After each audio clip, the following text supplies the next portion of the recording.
నందమూరి బాలకృష్ణ దర్శకుడు కొరటాల శివ కాంబినేషన్లో తెరకెక్కనున్న ప్రాజెక్టుపై సినీ వర్గాల్లో భారీ చర్చ జరుగుతోంది. ఈ సినిమా కథ అద్భుతంగా వచ్చిందని, బాలయ్యను ఇప్పటివరకు చూడని కొత్త కోణంలో చూపించేలా కొరటాల శివ స్క్రిప్ట్ను రూపొందించారనే ప్రచారం సాగుతోంది. కొరటాల సినిమాల్లో ఉండే సామాజిక సందేశం, బలమైన భావోద్వేగాలు, పవర్ఫుల్ మాస్ ఎలివేషన్స్ ఈ చిత్రంలో కూడా ప్రధాన ఆకర్షణగా ఉండనున్నాయని సమాచారం. ఈ అంశాలన్నింటినీ బాలకృష్ణ ఇమేజ్ కు తగ్గట్టుగా ఓ రేంజ్ లో ప్లాన్ చేస్తున్నట్లు ఇండస్ట్రీ ఇన్సైడ్ టాక్. ఈ చిత్రం కంటెంట్ ప్రేక్షకులను ఆకట్టుకుంటే బాక్సాఫీస్ వద్ద బాలకృష్ణ కెరీర్ లోనే అత్యధిక వసూళ్లు సాధించిన చిత్రంగా ఇది నిలిచే అవకాశాలున్నాయని టాక్. ఈ సినిమాకు బాలయ్య కెరీర్ లోనే భారీ బడ్జెట్ ఖర్చు చేస్తున్నారు. ఏకంగా 150 నుంచి 200 కోట్ల బడ్జెట్ పెడుతున్నారు మేకర్స్. ఇప్పుడు కథ కూడా అదిరిపోయిందని అంటున్నారు.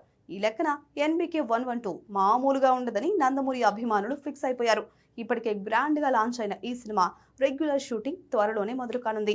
ప్రస్తుతం గోపీచంద్ మలినేని దర్శకత్వంలో NBK 111 ప్రాజెక్ట్ చేస్తున్నాడు బాలయ్య.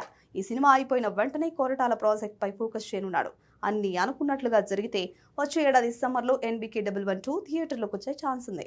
కాగా ఈ సినిమాకు కార్పెంటర్ అనే టైటిల్ పరిశీలనలో ఉంది.